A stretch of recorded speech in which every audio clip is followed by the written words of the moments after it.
Ah, ça va bien? Good. Sinon, je suis nouveau papa depuis 1 an et demi. Et depuis 1 an et demi, je me demande si je vais parler de ça, d'avoir eu un enfant, parce qu'il y a bien des humoristes qui ont déjà fait des gags là-dessus, qui ont des monologues là-dessus.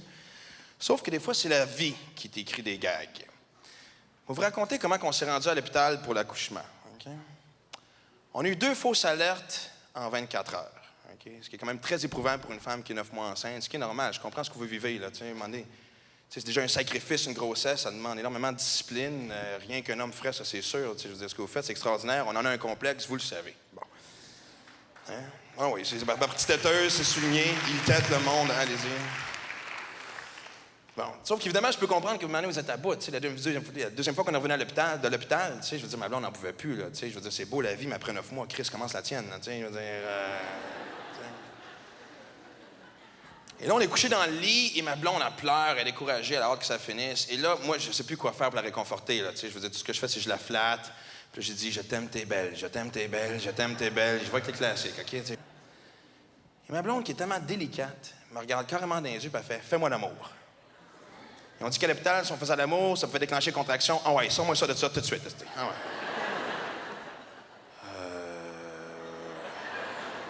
OK. Oh, ouais. C'était pas le temps de dire non, là, tu sais. Ça me tentait pas de tester le surplus d'hormones que ma blonde avait, là. Sauf que quand ta blonde est 9 mois enceinte, tu fais plus vraiment l'amour, tu sais. Tu essaies de t'installer où il reste de la place, là, tu sais.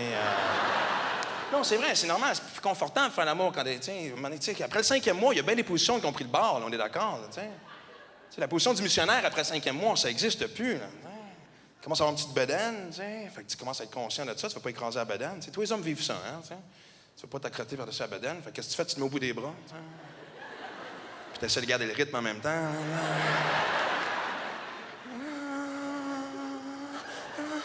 Encore un peu. Ah oui. Tu commences à shaker les bras. Encore un peu. Encore. Ah ouais, des bêches, esti, chaîne des yeux, ah ouais!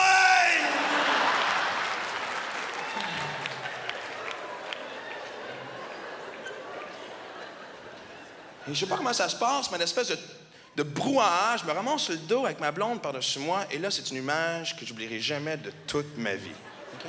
Non, mais écoutez ça, là, ma blonde est 9 mois enceinte, elle est resplendissante de vie. Déjà qu'elle est belle, mais là, je veux dire, elle a un aura autour d'elle qui me fige, OK? Je veux dire, en plus, j'ai le ventre, tu sais, ma petite fille qui s'en vient, tu sais, d'une minute à l'autre, d'une couple d'heure à l'autre, qui est juste là. Hein? Et en même temps que j'atteins mon orgasme, pouch! Les os crèvent sous moi. Hey, je t'ai fait un saut comme tu n'auras jamais eu de ta vie, hein? Première réaction, c'est chaud, OK? C'est très chaud, OK? C'est comme si... Ah! Ah! Ah! Qu'est-ce qui se passe? Ah! Ah! Ah! Deuxième réaction, il y en a, OK? Il y en a sacrément, OK? C'est pas une tasse de thé, là, c'est un 2 litres de Pepsi, OK? Là, je comprends plus rien, là, je capote. Moi, je suis là en train de flotter à travers tout ça, là. Et je comprends pas ce qui se passe. Je suis là, oh, non! Non, non, non, non, non! Non, non, non, non, non, non, non! Non, non, non, non, c'est impossible que je sois bon de même, c'est impossible! Non! Ça, c'est un chèque que mon ego refuse d'encaisser, comprenez-vous? Fais-moi donc comme l'autre fois. On va essayer. C'est donc ma blonde qui capotait. Vite, vite, vite, on s'en va à l'hôpital. Non, on prend une douche. J'étais pas pour aller à l'hôpital avec l'espèce de pâté chinois biologique que j'avais sur le ventre, là, tu sais. Écoute, j'avais de tout, moi, là-dessus. Là. J'avais des sécrétions vaginales, j'avais du sperme, j'avais du liquide amniotique, j'avais du sang. Il n'y a pas un gars qui est à l'aise d'avoir du sang sur son pénis. Jamais, jamais. C'est pas une image que tu devrais voir. Comprenez-vous? Tu sais, je veux dire, c'est comme... Ah! Oh, mon Dieu! Ah! Tu sais que t'es pas coupé, mais c'est pas normal. Tu sais, je dis... Ah! Oh, mon Dieu, qu'est-ce qui se passe? Oh, non, faut pas que je regarde. Il va voir que je capote. Si je capote, il va paquer. Non, non, non, c'est regarde pas. Il n'y a pas un gars qui est assez zen pour faire... Non, ben, je chaîne du bat. Fuck.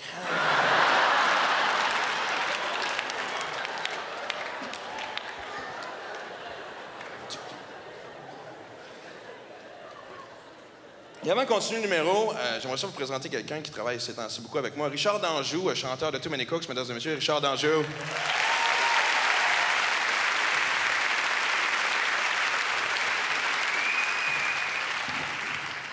Fait que je me suis dit, est-ce que je vais parler de ma fille?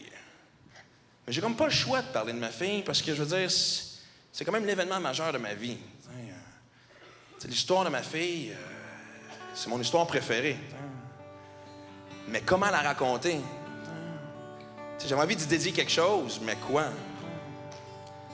C'est drôle parce que quand j'ai su que j'allais être papa, tout le monde m'a dit la même affaire. Tout le monde m'a dit, tu vas voir, ta vie va changer. Ta vie sera plus jamais pareille. Je disais, oui, je sais, j'espère, là, je vais avoir un enfant. T'sais. J'ai quand même compris que c'est plus d'entretien qu'un toaster. Là. Et je savais qu'il allait y avoir des changements, mais je me disais à quel point est-ce qu'on peut changer? Ben, ça faisait pas 6 mois que tu étais là que je fumais plus dans la maison. J'ai arrêté de boire. J'ai perdu 30 livres. OK, des changements. OK.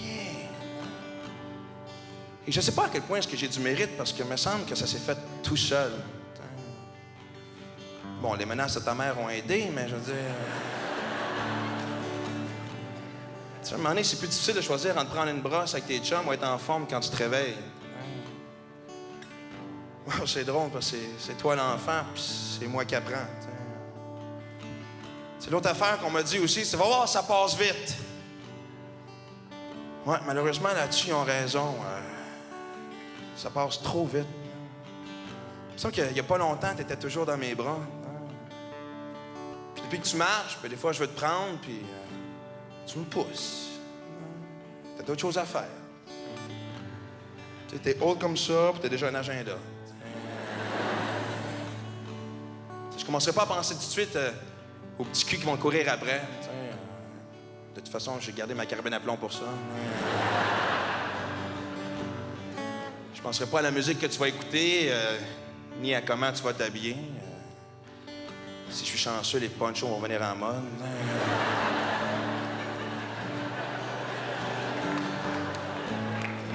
Fait que pendant ce temps-là, ben, je profite du moment présent. Ça, c'est quelque chose que tu m'as appris. De toute façon, j'ai pas le choix de vivre le moment présent parce qu'on dirait qu'à chaque moment présent, tu fais quelque chose qui n'était pas supposé de faire. Ça t'a pas pris de temps à trouver les ciseaux, hein? On parlera pas du fiasco de la litière des chats non plus. L'autre jour, on était au parc, puis il y a un petit cul qui t'a enlevé ton ballon. J'avais envie d'y crisser une nouvelle. Mais je peux pas te protéger contre tous ceux qui vont vouloir t'enlever ton ballon. Il y en a une maudite gang qui vont vouloir t'enlever ton ballon, puis il n'y a rien qu'il va pouvoir faire contre parce que quelqu'un qui t'enlève ton ballon, ben, ça fait partie de la vie. L'affaire qui me fait triper le plus chez toi, c'est tes petits orteils. J'ai l'impression que si je souffle dessus, ils vont s'envoler. Tu le sais pas, mais à chaque occasion que j'ai, je les embrasse, ces petits orteils-là, en sachant très bien qu'un jour, je pourrai plus. À 16 ans, dans un centre d'achat, ça va faire weird, là.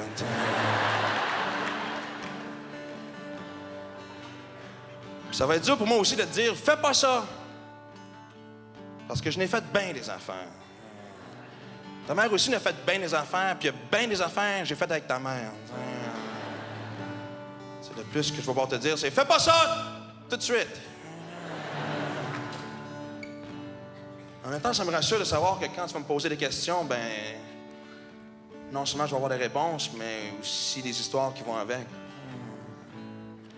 C'est drôle, hein, la semaine dernière, quand on a déménagé, j'ai enlevé ton premier dessin de sur le frigidaire. Puis je regardais ce dessin-là, puis je me disais, wow, c'est vraiment n'importe quoi. Hein?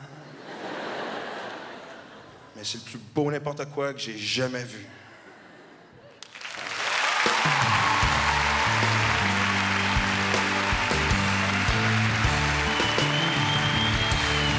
Maxime Martin!